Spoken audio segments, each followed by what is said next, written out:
আসসালামু আলাইকুম। আজকে আপনাদের সামনে আমি সোলার কন্ট্রোলার নিয়ে এসেছি। এটা আমি দারাজ থেকে ক্রয় করেছি। সোলার চার্জ কন্ট্রোলার, এটা 10 অ্যাম্পিয়ারের 12 ভোল্ট অথবা 24 ভোল্ট সাপোর্টেড। এখানে দুইটা ইউএসবি লাইনও আছে। এটা আমি সম্পূর্ণ আপনাদেরকে টেস্ট করে দেখাবো এটার কী কী সুবিধা রয়েছে এবং আপনারা কিনবেন কি কিনবেন না এবং কতটুকু ডিউরেবিলিটি, সবগুলো আমি টেস্ট করে আপনাদেরকে দেখাবো। তো সেজন্য ভিডিওটির সাথেই থাকুন। দেখতে পাচ্ছেন এখন আমি আপনাদেরকে পাওয়ার ব্যাংক চার্জ করে দেখাচ্ছি। এটা চার্জের সময় কিন্তু ভোল্ট অনেক ডাউন হয়ে যায়। যেমন আমাদের ব্যাটারি ছিল প্রায় 13 ভোল্ট, সেখানে আমরা যখন ইউএসবি দিয়ে পাওয়ার ব্যাংকটা চার্জ দিলাম সাথে সাথে কিন্তু 11 ভোল্ট হয়ে গেছে। আবার যদি আমরা চার্জ ইউএসবি লাইনটা খুলে দিই সাথে সাথে দেখুন আমাদের 13 ভোল্ট ফিরে এসেছে। তো অনেক বেশি ইউজ করে, এই ইউএসবি আউটপুটটা অনেক বেশি ভোল্ট নিয়ে নেয়। তো এখন আমি আপনাদেরকে দারাজ থেকে যে নিয়েছি সেটা ওপেন করে দেখাচ্ছি শুরু থেকে কিভাবে কানেকশন করবেন। ভিডিওটি দেখুন। দারাজ থেকে আমি 10% ডিসকাউন্টে প্রোডাক্টটি নিয়েছি। প্রোডাক্টটির মূল্য ছিল 430 টাকা। সেলারের সাথে আমি কথা বলে নিয়েছিলাম যে আমি 24 ভোল্ট ব্যাটারি লাগাবো এবং আউটপুট হিসাবে 12 ভোল্ট ইউজ করব। সে বলেছিল হ্যাঁ ইউজ করতে পারবেন। তো আমি আপনাদেরকে এখন টেস্ট করে দেখাবো আসলে ইউজ করা যায় কি না।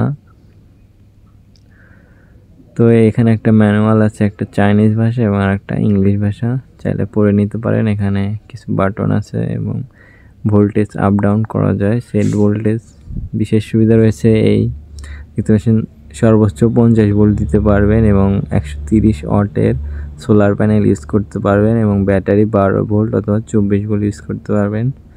10 অ্যাম্পিয়ার সাপোর্টেড। এটা অনেক সাইজে ছোট এবং দেখতে ভালোই সুন্দর লাগে, কম্প্যাক্ট। এখানে বিশেষ টাইমার সুবিধা রয়েছে এবং রয়েছে ভোল্টেজ আপ ডাউনের সুবিধা এবং ব্যাটারি টাইপ রয়েছে 3টি ব্যাটারি টাইপ। আমরা এখন পাওয়ার দিয়ে নিচ্ছি। আমরা যদি ডিসপ্লেটা দেখতে চান তাহলে প্রথমে আপনাদেরকে যে মাঝের যে দুটা লাইন আছে এই দুটো হলো ব্যাটারি সংযোগ।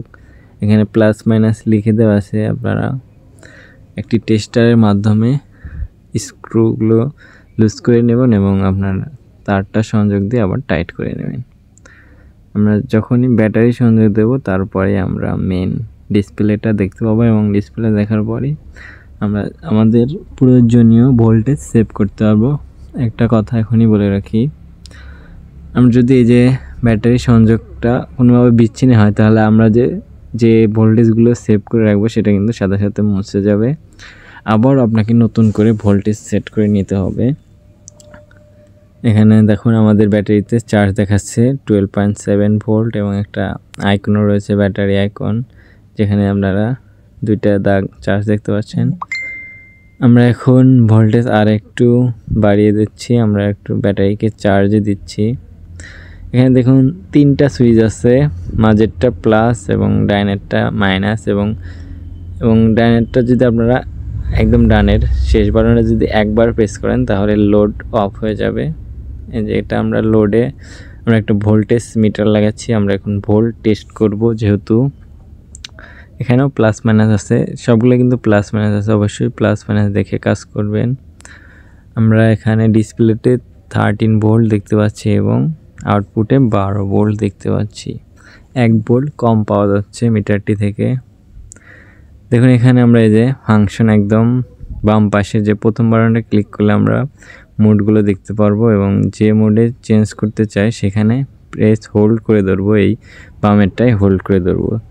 3 থেকে 4 সেকেন্ড হোল্ড করে ধরলেই আমরা এই অপশানগুলো পাবো এবং একবার করে ক্লিক করলে যে ব্যাটারি ইনপুট কত ভোল্ট পর্যন্ত যাবে এবং আউটপুট কত ভোল্ট বের হবে দেখতে পাচ্ছেন এবং সর্বনিম্ন ভোল্ট আউট 9 ভোল্ট এবং কতক্ষণ ইউজ হবে 24 ঘন্টা এবং B2 B3 যে দেখতে পাচ্ছেন এগুলো ব্যাটারি টাইপ, আপনার কত ভোল্টের ব্যাটারি, এখানে অ্যাসিড ব্যাটারি, পাউডার ব্যাটারি, সেগুলো টাইপ রয়েছে।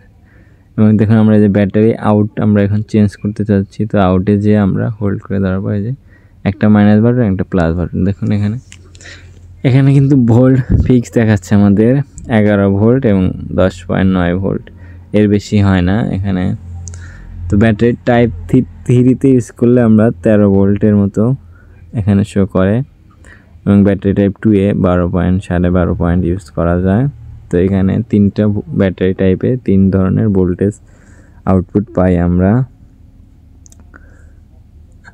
এরপরে যে আমরা ভোল্ট মিটার, কিন্তু আমরা এখনই আপনাদেরকে বলে দিই ইনপুট এবং আউটপুট কিন্তু সেম আসে। এখানে যে লেখা যে এখানে আউটপুট আপনি সেট করে দিতে পারবেন 10 ভোল্ট, কিন্তু আমরা 10 ভোল্ট সেট করে 10 ভোল্ট পাইনি, যা ইনপুট তাই আসছে।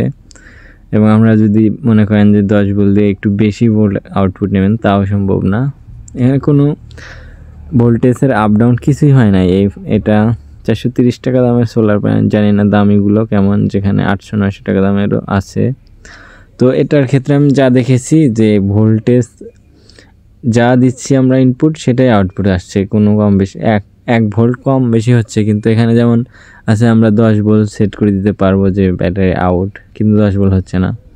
এখানে আরও আছে যে ভোল্টেজ মানে বন্ধ হয়ে যাবে, সেটাও 9 ভোল্টের বেশি বাড়ানো যাচ্ছে না, বা আমরা যে 10-11 করে দেবো সেটা হচ্ছে না। দেখুন আপনাদেরকে কিছু পিক দেখাই। আমি 25 ভোল্ট ইনপুট দিয়েছি এবং 25 ভোল্টই আউটপুট পাচ্ছি। এখানে দেখুন 26 ভোল্ট ইনপুট এবং আউটপুটে 1 ভোল্ট কম, কিন্তু তারা বলেছিল যে করা যাবে, কিন্তু করা গেল। লাস্টে দেখুন আমার এই সলভেন্টটা একদম নষ্ট হয়ে গিয়েছে, হালকা একটু টেস্টিংয়ে আমার ডিসপ্লে নষ্ট হয়ে গেছে, আমি এটা ফেরত পাঠিয়ে দিয়েছি। তো আপনারা বুঝে শুনে ক্রয় করবেন। ধন্যবাদ।